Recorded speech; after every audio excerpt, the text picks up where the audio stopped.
మీరు అసలు ఎంతమంది శిష్యులను తయారు చేశారు? నేను ఇంతవరకు ఎవరిని తయారు చేయలేదండి. హ్మ్. అది అంత ఈజీ అని కూడా నేను అనుకోవట్లేదండి. హ్మ్. ఒకళ్ళిద్దరు వచ్చారు. ఒక 2, 3 నెలలు 2, 3 సంవత్సరాలు నేర్చుకున్న వాళ్ళు కూడా ఉన్నారు. హ్మ్. వాళ్ళు మళ్ళీ బయటికెళ్ళిపోవడం, హ్మ్. వాళ్ళ జీవన విధానం మారిపోవడం, హ్మ్. ఆ పెళ్లి చేసుకున్న భర్తో, భార్యో హ్మ్. వాళ్ళు ఇదేంటని ఇంకో దాంట్లోకి తీసుకెళ్ళడం, హ్మ్. ఇలాంటివి జరగడం వల్ల జరిగిందండి. హ్మ్. కానీ ఇప్పుడు ఆ వ్యవస్థనంతా ఇక్కడ ఏర్పాటు చేస్తున్నాం కాబట్టి హ్మ్. ముందు ముందు మీలాంటి హ్మ్. యూట్యూబ్ ఛానల్స్ వాళ్ళు హ్మ్. పబ్లిసిటీ చేసి మీ అందరూ సహకారం చేస్తే హ్మ్. తప్పనిసరిగా అనేక మందిని మినిమం నాలెడ్జ్ అయినా ఇచ్చి హ్మ్. ఢిల్లీ వెళ్ళి డిప్లొమా ఇన్ ఆయుర్వేద లాంటి చిన్నది ఏమన్నా సర్టిఫికెట్ కూడా హ్మ్. కోర్సు చేయాలని నాకు ఉందండి. హ్మ్. మోడీ గారు తప్పనిసరిగా ఒప్పుకుంటారనుకుంటున్నా. హ్మ్. అలాగే నాకున్న లింక్స్ని బట్టి హ్మ్. అక్కడ దాకా ఈ ప్రయత్నం చేద్దామని అనుకుంటున్నానండి. హ్మ్. భగవంతుని సహకారం ఉంటే చేయగలను. హ్మ్. దీని మీద మళ్ళీ అవేర్నెస్ నేను బతికున్న నాళ్ళు ఎంతో కొంత తీసుకొచ్చి 10 మందికి ఉపయోగపడేలాగా ఏదో ఒకటి చేయాలని ఉందండి. అంటే ఇది వంశపారంపర్యంగా ఇది ట్రెడిషనల్ హీలింగ్ అంటే అదే గదండీ! అవునండి. వచ్చేదాన్ని మరి మీరు వంశపారంపర్యంగా ఏమైనా అందించే ఉద్దేశం ఉందా మీకు? తప్పనిసరిగానండి. హ్మ్. నా కొడుకు కూడా తాతయ్య నేను ఆయుర్వేదమే చదువుతాను. ఇద్దరు కొడుకులు వాళ్ళిద్దరు కూడా మేము ఆయుర్వేదమే చదువుతాం. హ్మ్. మీ నాలెడ్జ్‌ని మేము క్యారీ చేస్తామని ఇంతంత పిల్లలే చెప్తున్నారు ఆళ్ళు. హ్మ్. అది నా అదృష్టంగా భావిస్తున్నానండి. ఆళ్ళు నిజంగా నేర్చుకుని వస్తే కనుక హ్మ్. తప్పనిసరిగా వాళ్ళకి నా జ్ఞానాన్ని అంతా ఇవ్వాలని. హ్మ్. మీరు అడిగినట్టుగానే అనేక మంది పుస్తకాలు రాశారా గురువుగారు హ్మ్. అదంతా పోతుంది కదా అంటున్నారు. హ్మ్. నేను కొన్ని వీడియోల ద్వారా హ్మ్. ఎంతో రహస్యమైనవి కూడా చెప్పేస్తున్నానండి. హ్మ్. ఎందుకు చెప్తున్నాను అంటే కారణం ఇదే. హ్మ్. ఎందుకంటే నాతోటి ఇది అంతరించిపోకూడదు. ఇలాగ హ్మ్. అనేక మంది గురువులు అర్హుడా కాదా అని పరీక్ష చేసి లోపల వాళ్ళకి ఏమన్నా అయ్యి చనిపోవడం వల్ల హ్మ్. వాళ్ళ నాలెడ్జ్ అనేది కొంత అంతరించిపోయిందండి. అవును. అలాంటిది జరగకుండా ఉండాలి. 10 మందికి తెలవాలనే కొన్ని రహస్యాలు కూడా హ్మ్. మీలాంటి వాళ్ళు అడిగినప్పుడు చెప్పడం జరుగుతుందండి. అవును. కాయకల్ప చికిత్స అవనివ్వండి, లేకపోతే కొన్ని భయంకరమైన జబ్బులు తగ్గించడం అవనివ్వండి, ఏజ్‌ని పెంచుకోవడం అవనివ్వండి, హ్మ్. శరీరంలో శక్తిని పెంచుకోవడం హ్మ్. అవనివ్వండి, రిజువనేషన్ మెడిసిన్స్ అంటామండి హ్మ్. మనం. అదే ఫారినర్స్ రీబూట్ అంటారు. హ్మ్. చాలామంది అడుగుతున్నారు. మీరు రీబూట్ ట్రీట్మెంట్ చేస్తే మేమందరం వచ్చి జాయిన్ అవుతామని. హ్మ్. చూద్దామండి ఏం జరుగుతుంది. అంటే మనిషికి భగవంతుడిచ్చిన ఆయుష్ కాకుండా ఇంకా పెంచుకోవాలనే ఉద్దేశం ఉంటది. అదే రీబూట్ అంటున్నాను కదండీ. అదే. ఆయుష్ ఇచ్చింది అంటే ఆయన చేతిలో లేదని నేను అంటాను. హ్మ్. ఆయుష్ అనేది మన చేతిలోనే ఉంది. హ్మ్. భగవంతుడి చేతిలో లేదండి. హ్మ్. యోగులు ఉన్నారు, ఋషులు ఉన్నారు. హ్మ్. వాళ్ళు చెప్పేది ఏంటంటే ఆఖరి మెతుకు, హ్మ్. ఆఖరి శ్వాస హ్మ్. ఈ 2 అయ్యాక నువ్వు ఇక్కడ ఉండటానికి వీలు లేదు. హ్మ్. నీ టైం అయిపోయింది. నీకు ఇచ్చిన లిమిట్ అయిపోయింది కాబట్టి వెళ్ళిపోతావు. హ్మ్. అదే యోగులు ఒక క్రియాయోగాను, హ్మ్. సుషుమ్న క్రియానో, హ్మ్. ఇంకో క్రియానో, హ్మ్. ఇంకో క్రియానో అనేక విధాలైన యోగాలు నేర్చుకుని హ్మ్. ఈ శ్వాస యొక్క లెంగ్త్‌ను పొడిగించండి. హ్మ్. ఎన్ని శ్వాసలు ఈ మనిషి పుట్టాడు, ఇన్ని శ్వాసలు అయిపోయిన తర్వాత ఈ మనిషి చనిపోవాలనేది ఫిక్స్‌డ్ అని చెప్తారు హ్మ్. యోగులు. హ్మ్. ఆఖరి శ్వాస అయ్యాక ఒక్క శ్వాస కూడా తీసుకోవడానికి ఇక్కడ అర్హత లేదు కాబట్టి చనిపోతాడు. హ్మ్. వాళ్ళు చెప్పేది ఏంటంటే శ్వాసను దాచేసుకో. హ్మ్. నువ్వు 4 సెకన్లకు ఒక శ్వాస తీస్తావు. ఆ 4 సెకన్లకు తీసి శ్వాసని 400 సెకన్లకు తీసుకుపో. హ్మ్. లేకపోతే 4000 సెకన్లకు తీసుకుపో. 40 సెకన్లు తీసుకో. హ్మ్. అప్పుడు నీ జీవితం అనేది పొడిగించబడుతుంది. హ్మ్.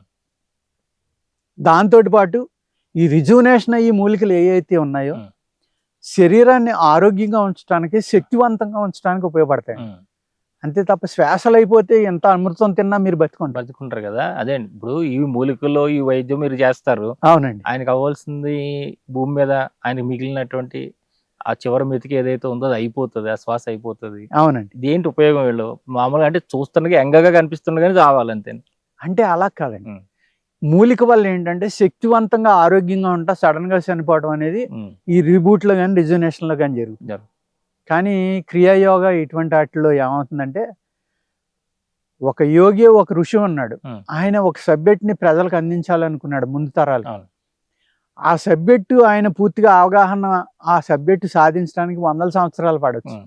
అప్పుడు ఈ శరీరాన్ని వదిలేస్తే ఎలాగా? హ్మ్. ఈ శరీరాన్ని వదలకుండా ఉంటే ఏ విధంగా నేను ఎక్కువ రోజులు బతికుండాలి? నా సాధన ఏ విధంగా చేయాలి?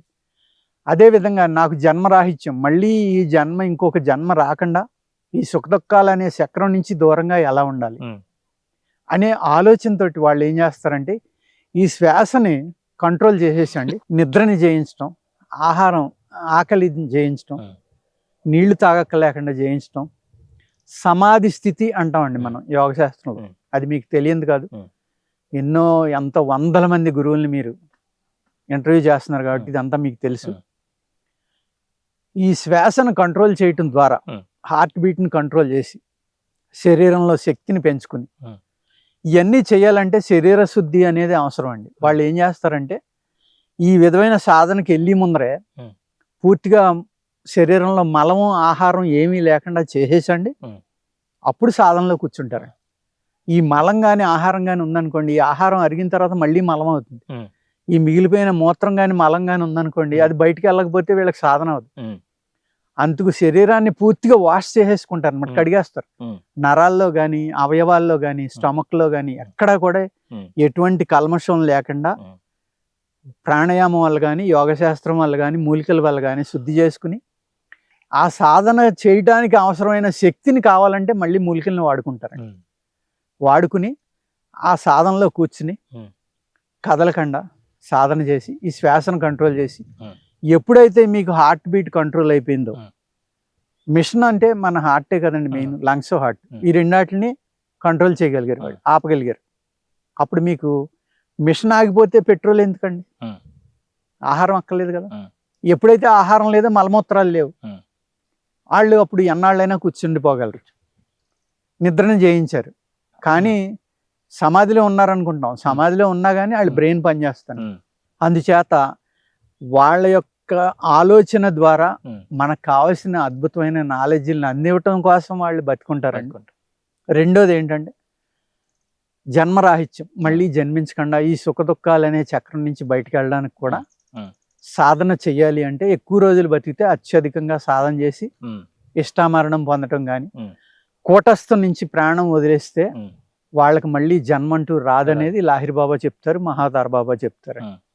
ఈ కూటస్థం అనేది ఏంటంటే బ్రహ్మయోని అంటారు, దాన్నే మహద్యోని అంటారు, దాన్నే రామద్వారం అంటారండి, గురుస్థానం అంటారు. ఇన్ని పేర్లు ఉన్నాయి.